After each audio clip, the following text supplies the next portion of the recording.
कैरीचं पन्हं आज आपण बनवणार आहोत। तर हा जो पल्प आहे कैरीचा तो आपण बरेच दिवस स्टोर करून ठेवू शकतो आणि हवं तेव्हा आपल्याला पन्हं बनवायचं ते आपण मस्त थंडगार पन्हं आपण बनवून पिऊ शकतो। तर सगळ्यात आधी इथे तोतापुरी कैरी घेतलेली आहे। ही जी कैरी आहे मी 4 कैऱ्या वापरल्या। 800 ते 900 ग्रॅम एवढं या कैरीचं वजन बसतं। तर तुम्ही जर ग्रॅमवर न जाता कैरी मोठी घेतलेली आहे आणि तोतापुरी कैरी जर आपण घेतलीत तर कमी आंबट असते, म्हणून ही कैरी वापरावी ज्याने आपल्याला गूळ कमी लागतो। तर याच्यामध्ये आता आपण 1 ग्लास पाणी ॲड करणार आहोत आणि कुकरचं झाकण आपण लावून देणार आहोत। आता हे कुकर आपण गॅसवर ठेवूयात आणि 2 शिट्ट्या आपल्याला काढायच्या आहेत। तर मीडियम आचेवर 2 शिट्ट्या आपल्याला कुकरच्या करून घ्यायच्या आहेत। जर तुम्ही गॅस फुल ठेवला तर 3 ते 4 शिट्ट्या तुम्हाला ठेवायच्या आहेत। आता आपल्या कैऱ्या छान शिजून रेडी आहेत। त्याच्यावर छान अशा चिरा पडल्या म्हणजे आपली कैरी प्रॉपर शिजली आहे। याच्यावरचं साल आपण काढणार आहोत, पण साल लगेच न टाकता सालीवर पण आपल्याला बराच गर राहिलेला असतो, तर तो गर आपण काढून घेणार आहोत, नाहीतर ती वेस्ट होतो तो गर। म्हणून अशा पद्धतीने चमच्याने सालीवरचा सुद्धा गर काढून घ्यायचा आहे। आणि सगळ्या सालींवरचा गर काढून झाल्यानंतर ॲक्च्युली माझा जी कैरी आहे ती हलकी कोमटच आहे, तो ती हँडल करायला मला जरा अवघड जाते। सो मी आता अशा पद्धतीने ही किसून घेणार आहे, पण गरम असल्यामुळे मी आधी तो कैरीचा जो पल्प आहे तो काढून घेते साईडला, म्हणजे पटकन थंड होईल। आणि कोळीसुद्धा किती इझिली बाजूला होते आणि पल्प बाजूला होतो, कारण की आपण कुकरला शिजवून घेतला आहे।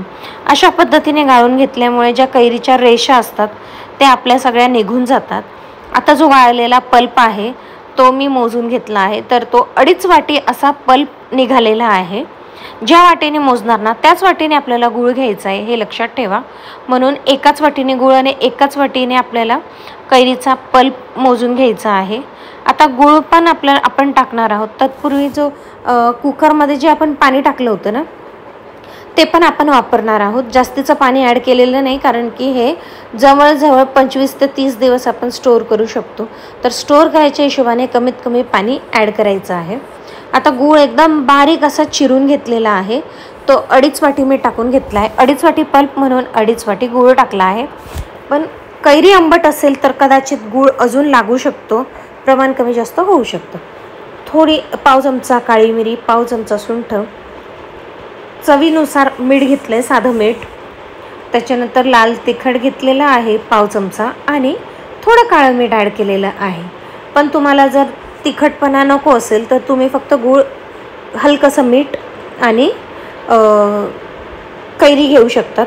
मी वेलदोड्याची पूडसुद्धा घातलेली आहे अर्धा चमचा, याच्यामध्ये छान चव येते त्यामुळे। आणि अशा पद्धतीने मिक्सरला फिरवून घेतलेलं आहे। आता मी पुन्हा गरम करणार नाही आहे। खूपशा रेसिपीजमध्ये गरम केलं जातं पुन्हा आणि मग तो स्टोर केला जातो, पण मग आता मी अशाच पद्धतीने सगळं मिक्सरला फिरवल्यानंतर डायरेक्टच हा स्टोर करणार आहे। आता ग्लासमध्ये 3 चमचे पल्प घेतला आहे जो आपण कैरीचं पन्हंसाठी बनवलेला, त्याच्यामध्ये आईस क्यूब्स टाकणार आहे आणि हवं तेवढं पाणी ॲड करा आणि थंड मस्त चिल असं कैरीचं पन्हं एन्जॉय करा।